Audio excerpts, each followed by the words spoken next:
Hello, sweet friends. Welcome back to the Lucy Chronicles. Today I have my March wrap up for you. So these are going to be all the books that I read in the month of March. I had a pretty successful reading month. I'm officially out of my reading slump, which I'm so thankful for. Praise Jesus. I'm so happy to be reading again. I can't even tell you. It just feels so good. I will do the best I can to keep things as concise as possible, but just to warn you, there are a lot of books to talk about today, and so it could be a little bit of a lengthy video.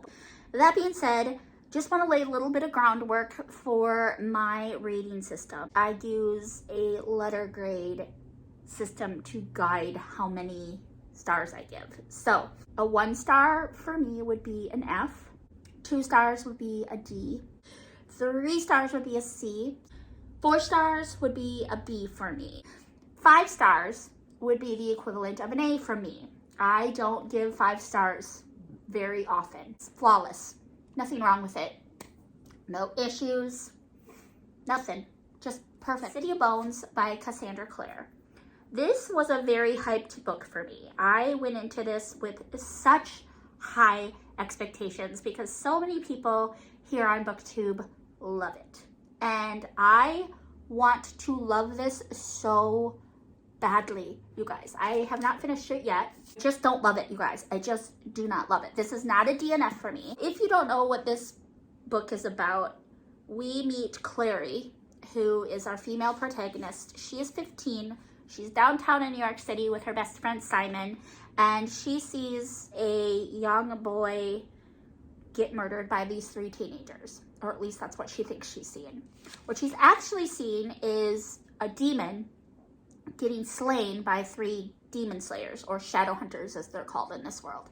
And the perplexing thing is that demons and shadow hunters are supposed to be invisible to the naked human eye, but for whatever reason, Clary is able to see this whole thing go down. There's tons of world building. We learn about the politics and all the rules and everything in the Shadowhunter world. We also learn about Clary's connection to this. The main thing I have the issue with is our protagonist. I cannot stand her.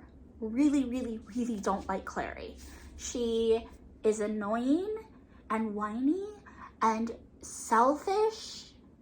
A spoiled brat. That's really the best way to describe her. She's a spoiled brat. She's with Jace. I think he's very full of himself. I think he thinks he's God's gift to the Shadowhunter world. I think that there's like supposed to be a love interest thing here that I'm supposed to ship. And I don't really care, you guys. I just don't care. There's just a lot of character growth that has to happen in this book for me to really get fully invested. I love Simon so much. He is my favorite character, hands down, thus far. I absolutely adore him. I'm actually really invested in his arc. I really want to know what happens to him. At the point I'm at right now, I've learned why Clary was able to see everything go down. They haven't addressed Simon yet. Like, how is Simon able to see Jace and able to see Alec and Isabel, the other 2 Shadowhunters? Like, they haven't really addressed that part yet. And so I'm very invested in that. I also I think I ship him and Isabel. Isabel is my favorite character either at this point, but she's starting to grow on me. Same with Alec. Don't really like him, but he is starting to grow on me a little bit. Hodge reminds me so much of Dumbledore from Harry Potter. I really like him. I would say Simon and Hodge are my 2 favorite characters right now. I also really like Madame Dorothea. I see a lot of Harry Potter parallels in this story. I don't know if I'm supposed to, but I do see a lot of similarities. I'm having issues with the world building. I just don't like the way she's doing it. It feels choppy, but also at times like she's just dumping this information on us, and it's a combination between overwhelm and boredom. It's very weird. It's very odd, the world building in this book. I don't know how I feel. I'm very perplexed and very confused as to what I want to do. Committed to finishing this book, but I'm not completely sold on moving on to book 2. So convince me one way or the other down below, please. Also, just not feeling fantasy right now, which is really crazy because I have started Throne of Glass by Sarah J. Maas, which I do really like. And I'm actually feeling more invested in that story than I am in this one. So, I don't know. I'm just not ready to give up on it yet, but I'm not sure. The second thing I picked up was Intervention by Terry Blackstock, which was one of the library books that was featured in my March TBR. And I did not realize that this was the first book of a trilogy. So the first book is Intervention. The second book is Vicious Cycle. And the third book is Downfall. And this trilogy was my first experience reading Terry Blackstock. And I, again, had very high expectations going into this because so many Christian booktubers have like hyped her up so much. And I have to tell you, I was a little underwhelmed by this trilogy. I didn't hate it. This was a 3 stars for me, you guys, the trilogy in general. Intervention was like 3.5 stars. Vicious Cycle was 3.75 stars. It was actually quite a bit better. I actually really liked the second book. And Downfall was closer to a 2.75 stars for me. Like, it was just kind of, I just didn't like the way she tied everything up. And I just had a lot of issues. I found the faith content to be very cheesy. I found the romance to be kind of cringy and unbelievable, and it just didn't do it for me. Just kind of came out of nowhere. Like, I didn't see it coming. Like, one minute there was no feelings, and the next minute it was like, oh my gosh, I'm so in love with you. Also, our main character, Barbara, I had a lot of issues with her. I should probably tell you what this trilogy is about. So this trilogy follows Barbara. She is our protagonist, and she is a recently widowed single mother of 2 teenagers. We have 15-year-old Lance, her son, and 17-year-old Emily, her daughter. And Emily has a drug problem. Barbara is trying to work with this interventionist to try to convince Emily to go to rehab in Atlanta, Georgia.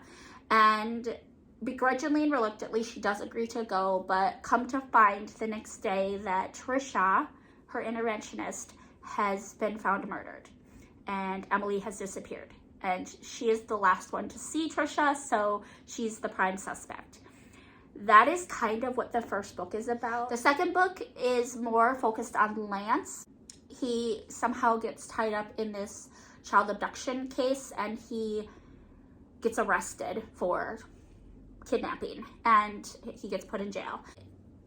Things from the first book kind of carry on into the second book, so I can't really say more than that. And the third book is just her tying everything else up. Like, another mystery kind of evolves from everything that's happened here, but it's just Terry Blackstock kind of resolving everything and tying it all up, tying up the loose. I will do a whole video where I talk more in detail about this trilogy because I have a lot of things to say about it. I just don't want to spend too much time on it in this video because I have so many other books to talk about. When I took those 3 books back to the library, I picked up Happy Place by Emily Henry. I'll put a picture here.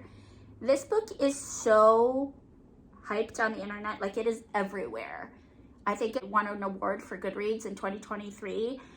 Everyone and their mom on BookTube has it on their shelves and has like rated it 5 stars, Christian booktubers and non-Christian booktubers alike. And I had to read it. I had to know what the hype was about. I was like, I'm going to tear this book apart and find a reason not to give it 5 stars. So I took it home and I went into it thinking 3 things. 1, that it was a Christian book. It's not. It's rated R. Excessive swearing, excessive use of the F word, and several very graphic makeout sessions that got a little too detailed for my taste. Made me a little uncomfortable. Didn't appreciate it, if I'm being completely honest. The second thing that I went in expecting was that it was going to be a light and fluffy romantic comedy. It was not. It was heavy. It was very, very heavy. This is a love story, but it's very heart-wrenching and raw. I cried so much reading this book. It shattered my heart over and over and over again. Third thing I was thinking was that it was going to be an easy read, that I was going to binge it, I was going to read it in a setting and just, one and done. This took me like almost an entire week to read because of how many times I had to put it down to regain my composure because it literally broke me, y'all. It emotionally broke me. This author is so talented.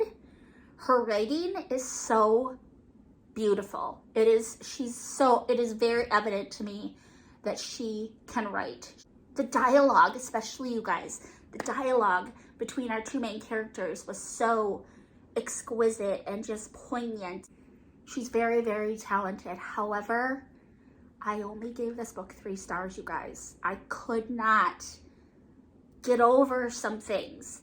I hated the ending. It ruined it. This was a 4-star book for me until the ending.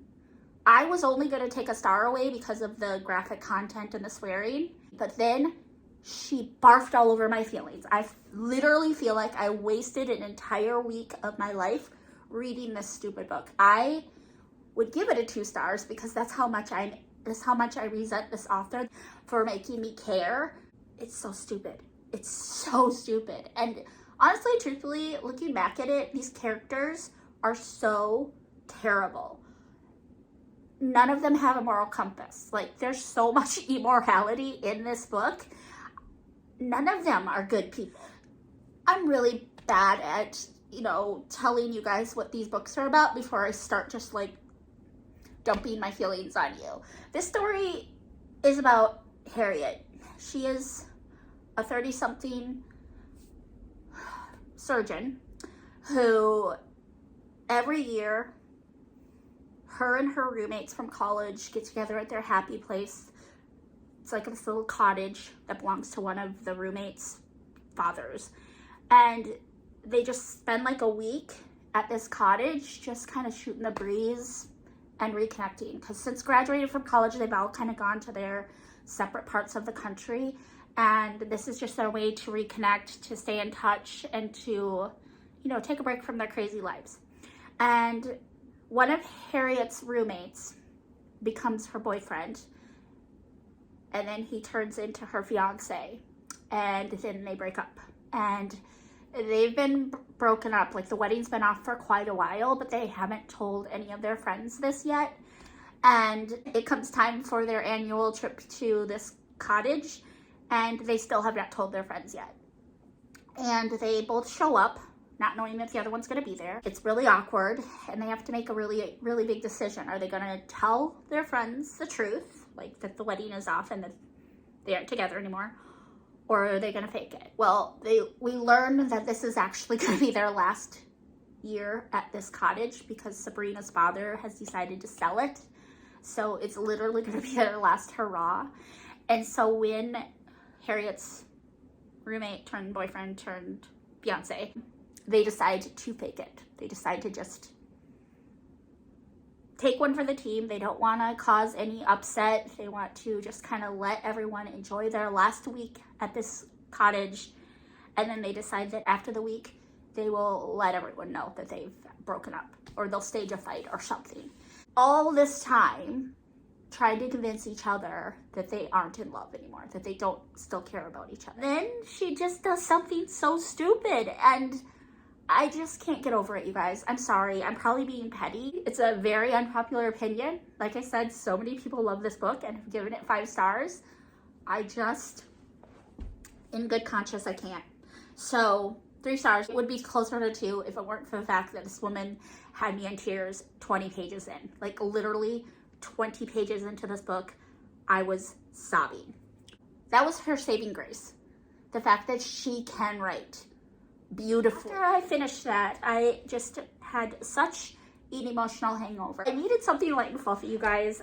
And so when I took Happy Place back to the library, I picked up Love, Life, and the List by Casey West. It follows Abby, who's an aspiring artist who really, really wants to display her art in this museum that she works for.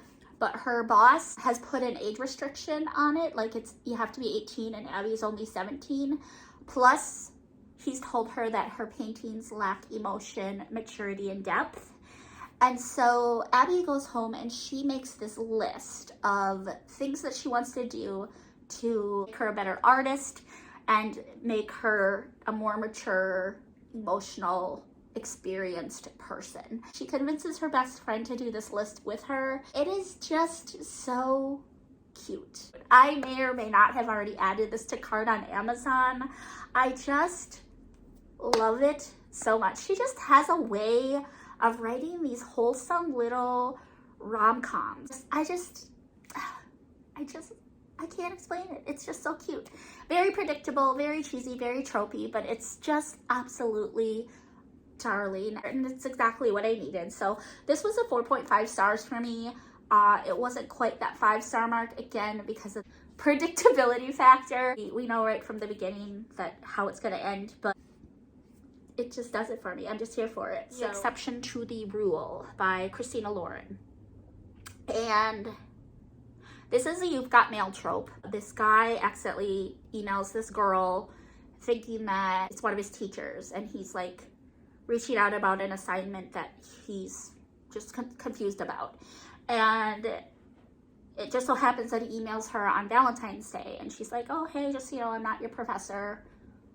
There's a typo. You accidentally emailed me. I'm actually a student. And the first half of the book is pretty innocent. Like, there's a little bit of swearing. There's a couple of little innuendos that were unnecessary. But for the most part, the first 50 pages were wholesome. Like, they were fine. They were cute. And I was like, oh my gosh, here's another author that I'm going to be able to just, like, read all her books. I was so excited. Read all their books. I know Christina Lauren it's 2 authors. Like, they're 2 people. Then we got to the second half of the book, and I just couldn't. I think Amanda from Book Lover Amanda, I think you DNF'd it around the same place that I did. I think I got a little further than you did, but when they decided to meet in person, it was like, it just got raunchy, and I just couldn't, and I just didn't appreciate it, you guys. I just don't appreciate when a story that could be so wholesome and so cute and so emotional, like, she writes with such emotion. They write with such emotion. I'm sorry, I gotta just remember, Christina is one person and Lauren is another person. They're 2 people writing a story. They write with such emotion and such passion and so much depth, and I just don't appreciate when they have to get raunchy. I just don't like that. And so I DNF'd this, you guys. This was only 1 star from me. I'm very hesitant to pick up anything else from Christina Lauren, but I'm open to suggestions in the comments. Just let me know if there's anything that they've done that would be safe for me. Please let me know. I definitely am interested. After I read that, I needed more Casey West. So I read P.S. I Like You, which I own. This was a reread. I love this book so much. In this book, we follow Lily and Cade. And this is another You've Got Mail trope. I was just craving it. I loved, like, when I was reading The Exception to the Rule, I was like, I need that trope. So that's the main reason I picked this up, is because I knew that this is a You've Got Mail trope.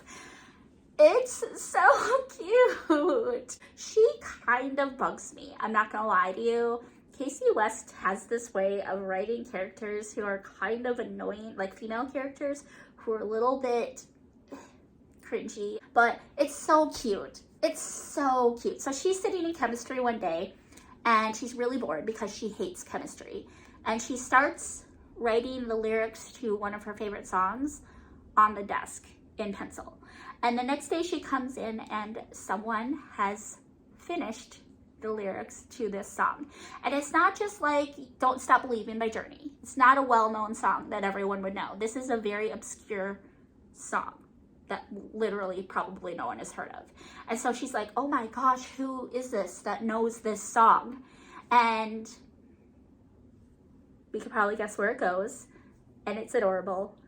And it's so it's just so cute. And it's so wholesome. And it's so refreshing. And I again, 4.5 stars. I'm so glad I reread it. It was a breath of fresh air for me. So after that, I was still craving some romantic comedies, but I didn't really want any young adult. I kind of wanted to steer away from YA, and I also wanted something that I hadn't read before. So I checked out my Phony Valentine by Courtney Walsh. She is going to give Casey West a run for her money because this book was so good. Casey West is awesome. If I see a book from her that I haven't read before, I'm instantly going to want to read it. Courtney Walsh is a Christian author, first of all. Her books aren't necessarily Christian, like there isn't really any faith content in the two that I read. The first one, My Phony Valentine, has a scene where they pray over their meal. But like other than that, there isn't really any consistent like Christian themes in it. There's nothing raunchy, there's no swearing. It's very innocent, it's very wholesome, just like Casey West, but it's adult, it's not young adult. So in this book, we follow Poppy, who is a chef. She owns her own restaurant, and it is not doing well. Like, she's in financial straits with this restaurant, and she really needs to bring in some revenue.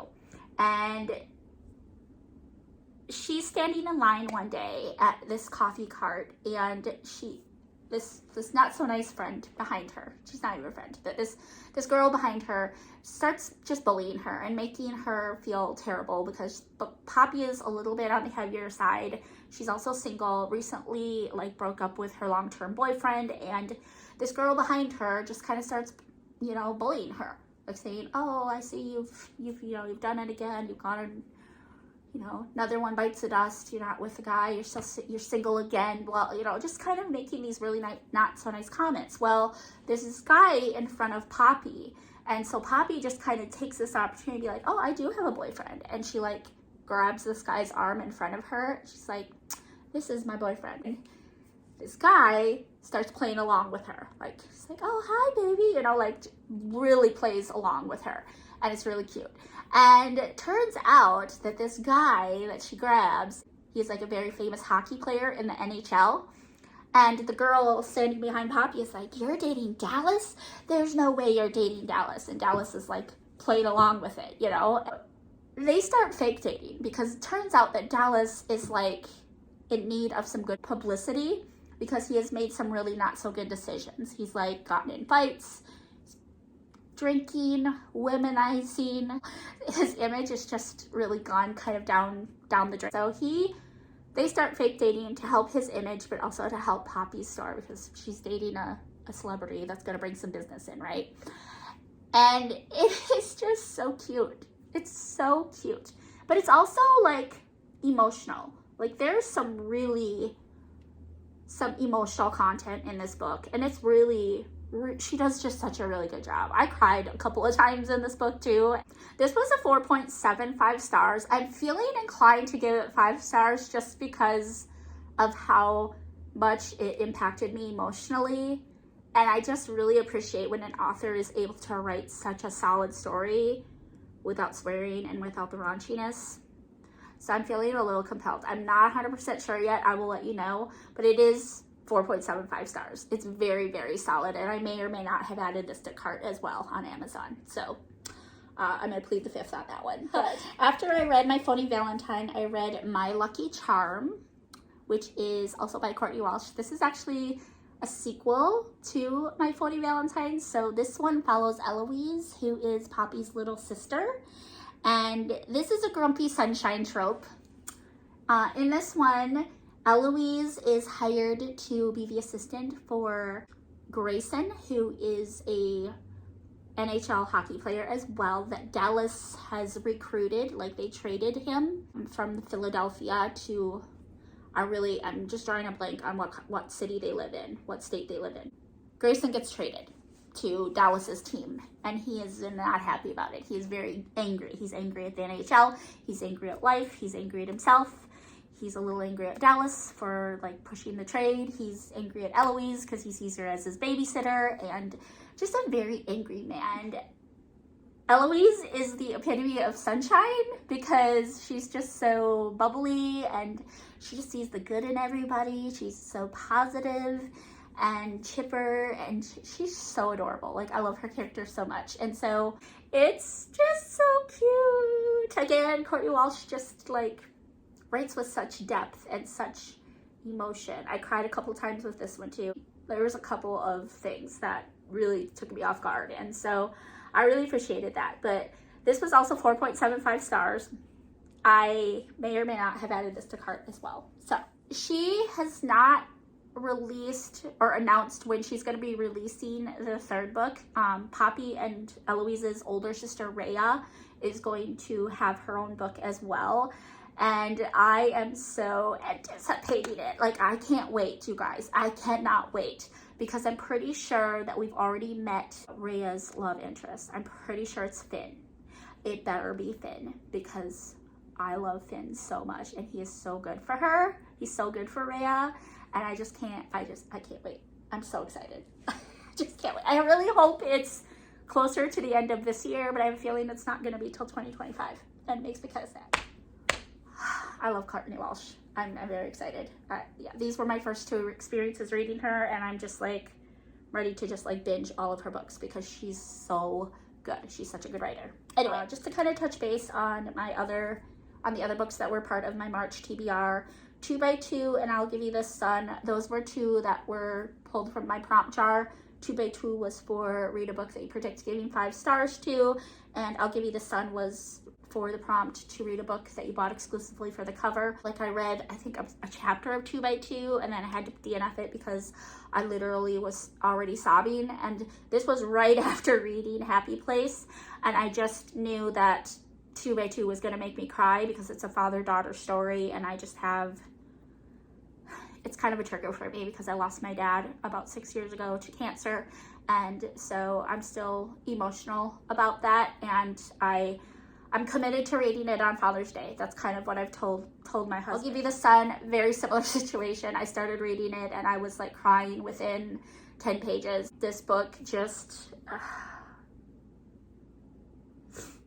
this book follows Jude and Noah. They are twin sister and brother. Jude is like this outgoing, charismatic, you know, very edgy, adventurous, like jumping off cliffs.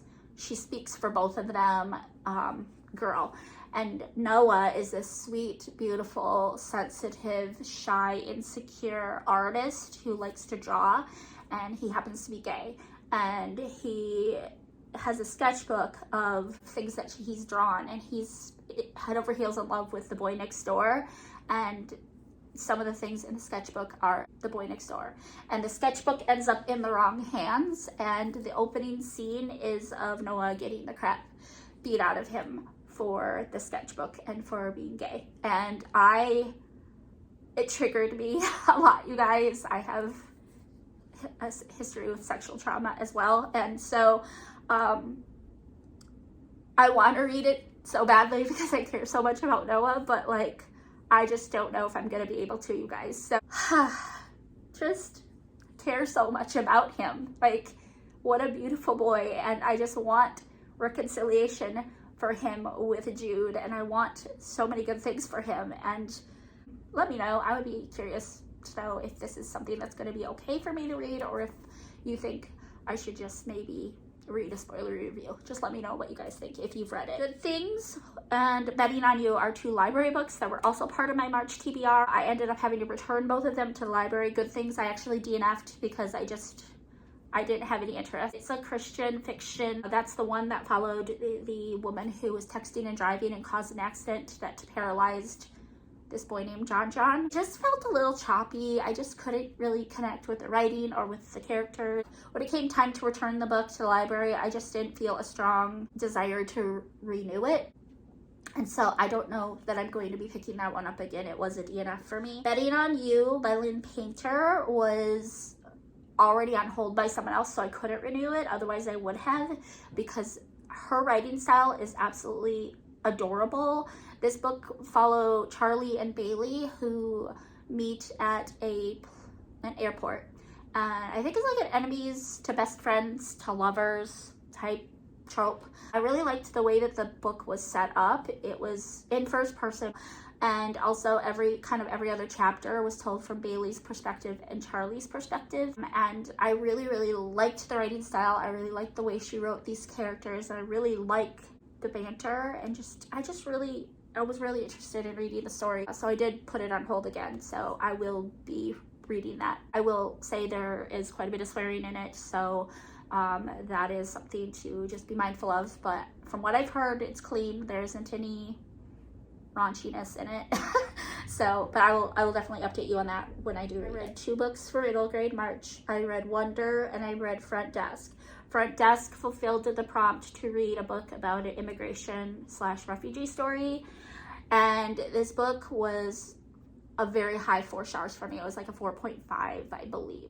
This book follows Mia Tang, who is a Chinese immigrant living in a hotel with her mom and dad, and they get free board in exchange, or free room in exchange for taking care of the hotel. So they're in charge of running the hotel, and they put Mia in charge of the front desk, and they start harboring illegal immigrants at this hotel behind the owner's back. And the owner is a huge bully. He's not a nice man. He's terrible, actually.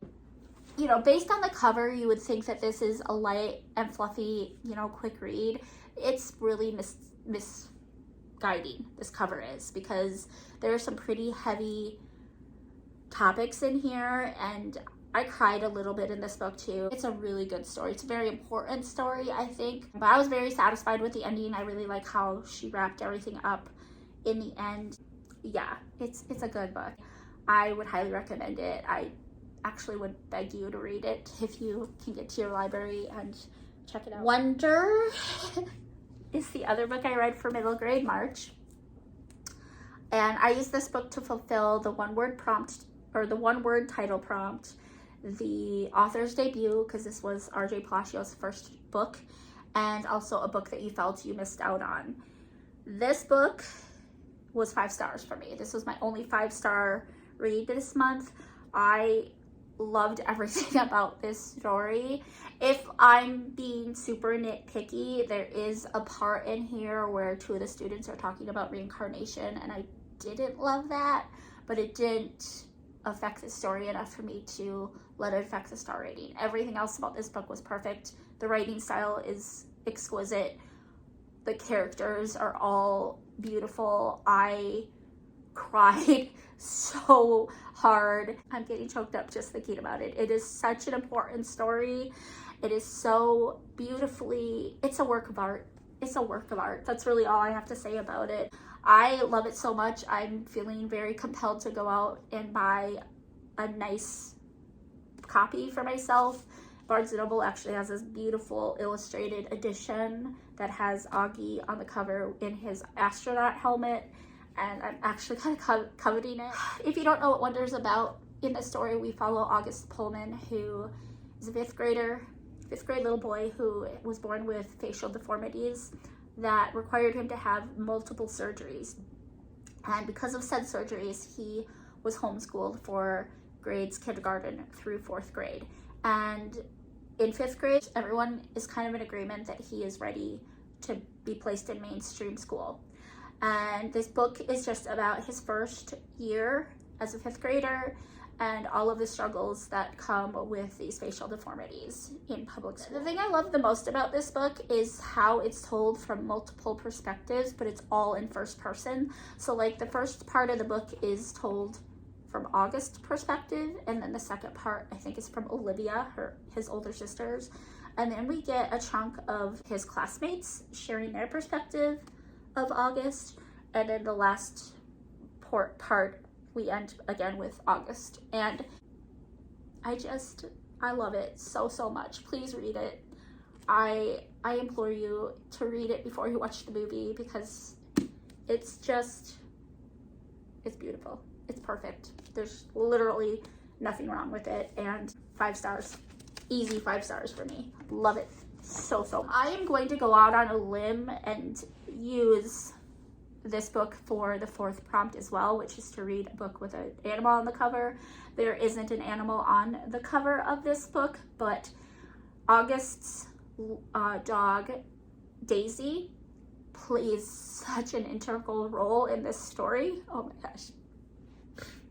Daisy should count as the animal. Let me know down below if you think that that's cheating, or if you think that I can count that to fulfill this prompt. March Mystery Madness. I read 9 Lives by Peter Swanson. I gave that a 4 stars. This book follows Jessica, who is an FBI agent, and she gets a letter in the mail with, it's just a list of 9 names, and her name is one of them. And all of these people, like slowly these people start showing up murdered. There's really no connection. Jessica and her FBI partner, they try to get to the bottom of this list, try to find the connection, figure out who the murderer is before she's the next victim. And it was just really, really well done. I would have given it 5 stars. However, I did learn that this was not an original idea. He actually based this off of Agatha Christie's, and then there were none. I also, about 3/4 of the way, I kind of figured it out. And so the predictability factor tends to sway my star rating as well. I was able to predict a couple of things.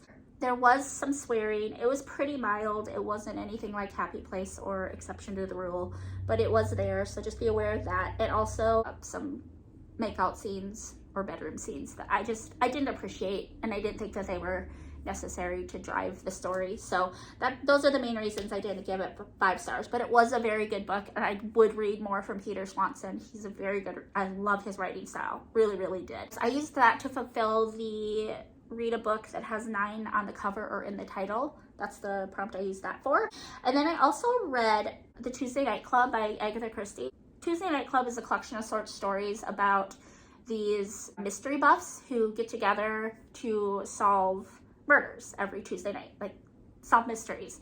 And every week, someone different brings a different story, and the rest of them have to try to solve it. This is a Miss Marple, like he's the main character in this. And I'll put a picture here. I used this to fulfill the formal wear on the cover prompt, as well as the prompt to read a book for Janelle. I only read a couple of the short stories in the Tuesday Night Club, but I definitely want to go back and read the rest of them because it's really good. She's so iconic, and I gave it 4 stars because I just couldn't stomach giving Agatha Christie anything less than 4 stars just because she's Agatha Christie. I also read The Speckled Band by Sherlock Holmes, and this was also 4 stars. It was closer to 4.5 stars. I really, really liked it, but I am very interested in reading more by Sir Conan Arthur Doyle because, again, he's just iconic. He's a legend. Steve and I just started watching the new-ish series starring Benedict Cumberbatch called Sherlock and Hulu, I believe, and it is so good. I'm really tempted to see if The Speckled Band is one of the episodes because it would be awesome to see that like come to life. But Benedict Cumberbatch does just such a good Sherlock Holmes. He's just so clever. Such a good actor. I really, really love it. If you don't know who he is, he was Doctor Strange in the Marvel universe, the recent Marvel movies. The Speckled Band is about this woman named Helen whose twin sister has been murdered, and she suspects that her stepfather is the one who killed her because her mother, when she passed, left her inheritance to her stepfather. And right before she passed, she did put an addendum into the will saying that if either of her daughters were to get married, they should get part of the inheritance. And so Julia, Helen's twin sister, announces that she's met this man and they've fallen in love and they're engaged. And shortly before the wedding, she's found murdered. Now Helen has met a man, fallen in love, and announced her engagement, and she's starting to notice some things happening to her that happened to Julia right before Julia was murdered. Thinks that her life is in danger, so she enlists the help of Sherlock and Watson to help get to the bottom of it. And it is so clever. Like I didn't see any of it coming. Like I'm kind of stupid when it comes to solving whodunits. I'm not gonna lie to you guys, I'm just not good at it. That's why it's like 4.5 stars. I was kind of blown away. Like I did not see it coming at all. So that's really it. I didn't read a ton for March Mystery Madness. I didn't finish the cat prompt. I did not finish the quilt prompt. I didn't finish the 9th in the series prompt. But again, considering that I came into everything like 2 weeks late, I'd say that it was pretty successful. These are all the books that I'm planning to read for the Shower Me With Flowers readathon. It's already going on, and it's going to be late. I'm going to be getting this up late. I have started reading some of these books already. I've actually finished one of them, so I'm very proud of that fact. But I will be kind of sharing the prompts and the books that I've chosen for said readathon in my next video. And then I also have a haul coming for you. I think we're gonna go over Lane's books first before we do the haul, because he's been waiting patiently and I just want to get these onto my shelf. Thank you so much for sticking this out with me. I really appreciate all of you guys so much. I hope you have a wonderful week, and I will see you very soon with another video.